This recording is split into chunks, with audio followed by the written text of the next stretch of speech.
Hi everyone and welcome back.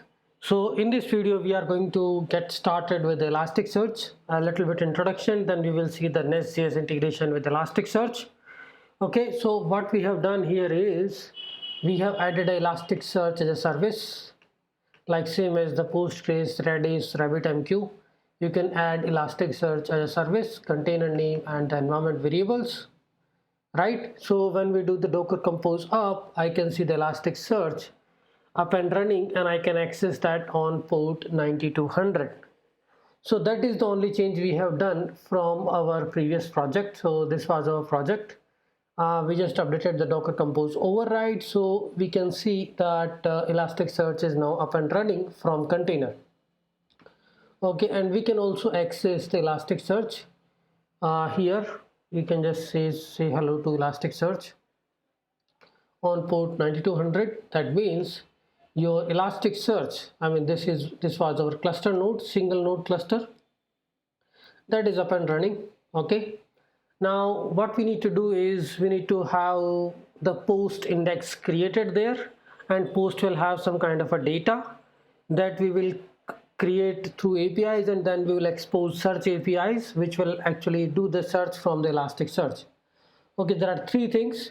First, we need to create index, then we need to feed the data to the Elasticsearch. Either you synchronize the Postgres with Elasticsearch, or whenever you are doing a create on the Postgres, create the data in the Elasticsearch also. Whenever you are updating the data in the Postgres through the APIs, update the data in the Elasticsearch also, because Elasticsearch is nothing but can be accessed through the REST APIs. Elasticsearch is a search engine built on top of Lucene, Apache.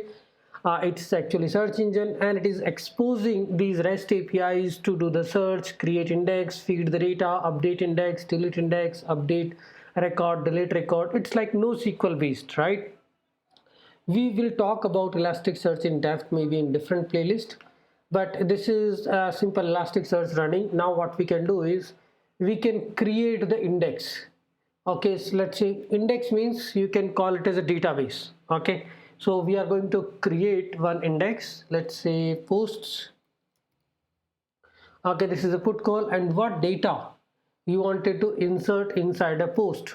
Okay, so what we will do here is it should be a post mapping, and it's like a docs, and here we will pass the payload. Okay, what all things we have in the Postgres, based on that we can decide what all things we are going to have in our database. Based on the same thing, we can actually construct the schema for our index. So if we see the app, domain, entity, I'll just look into this, and we have, I think, title, email, social links, tags and all. So here I will just create an object. So here it is a title, test, and let's say email is also there.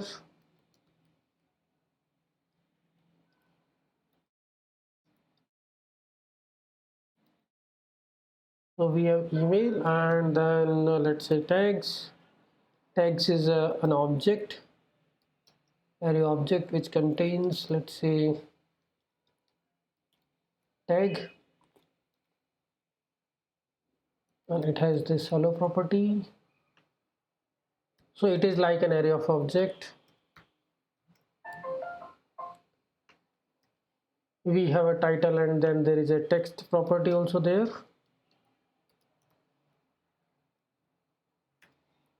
Which has a long description.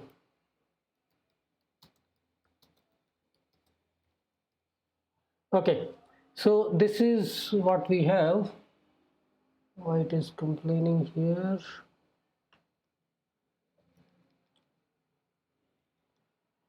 Okay, we can create the index something like this. You can send a particular document and posts. So what it will do is it will create the post index, and it will also generate this document. Okay, invalid type on exception, mapping type name underscore docs con. We start with underscore, it should be document, and we are doing post. Yeah, so this particular index has been created, right? Now we can also get the mapping of this particular index, because this is by default we created the index without specifying the mapping. We just had a JSON document. Okay, this is the data we are going to put in our index. So what will be the mapping in this particular case? The Elasticsearch will generate.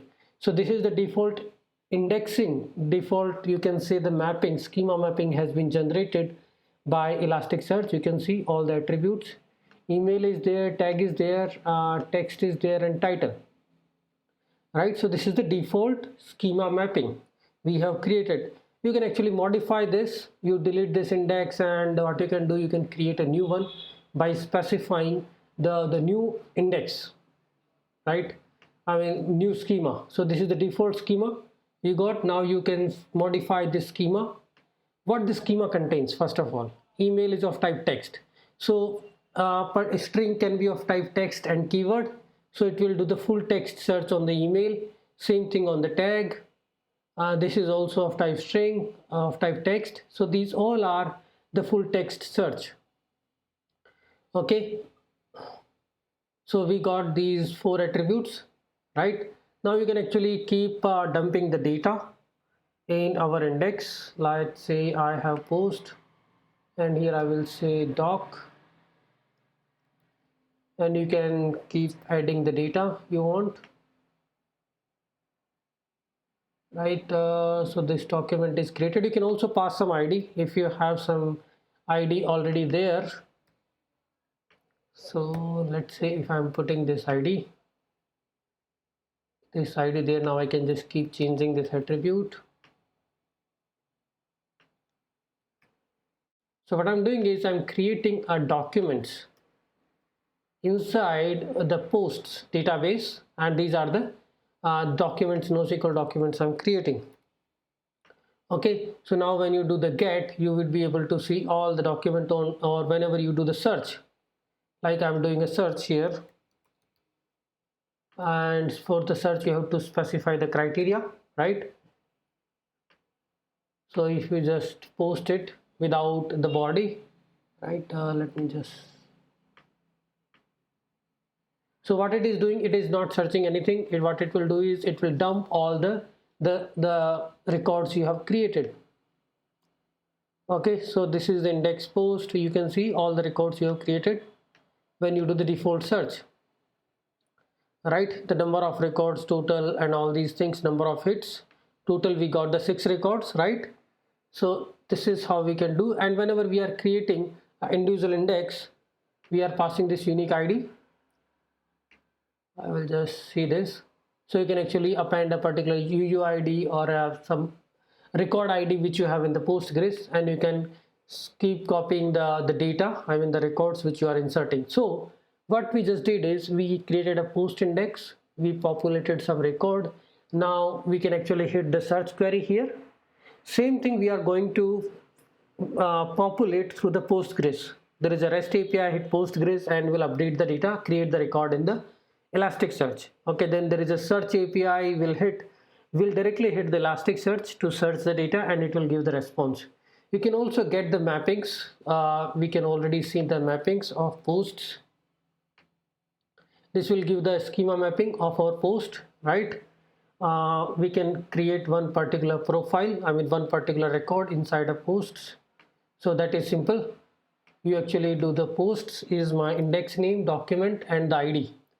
This can be the UUID, and here you just pass your JSON object for that particular post, like we specified email, title, and all these things. Okay, for the simple search, you can just say here, let's say I have posts and I'm searching for title. Title is string, right? So it should give me the matching criteria data where the title is having name string. Okay, so what was that? Testing.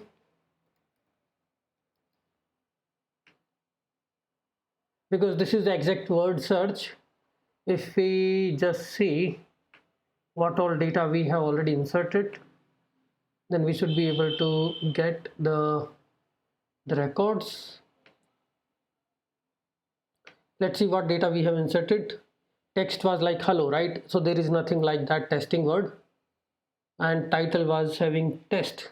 Okay, so try to search again, and if we just put test here and trying to do the search, so here we should be getting the record, right? Because the title is test. Similarly, you can put email should be matching with that, right? So there are different kind of analyzer and tokenizer you can add while defining the schema mapping. I mean the search behavior you want. Sometimes we want, okay, I'm just typing only TE and I want a search results for matching all the words having the TE character, or the email is having the TE, right? Similarly, you can just do with the search with the text. Text is, let's say this is a particular word, right? Particular sentence having multiple words. So it should match with the blog also, right? Because it is going to tokenize all these words, hello my blog post, and we are able to see the search results coming. Okay, so what we will do is we talked about creating the index. We didn't create the index mapping, we just created a simple index, and Elasticsearch has generated a default mapping for us. But what we want is, while creating this index, we wanted to specify our own mapping. That also you can do is you can just create a put, and here you specify your mapping, in which you can specify your analyzer, tokenizer, and all the types and properties. So that we will do in the next video. We will just specify the mappings for our post index, and it will actually, then we will insert the data according to the same structure. Okay, let's see that in the next video. Thanks everyone.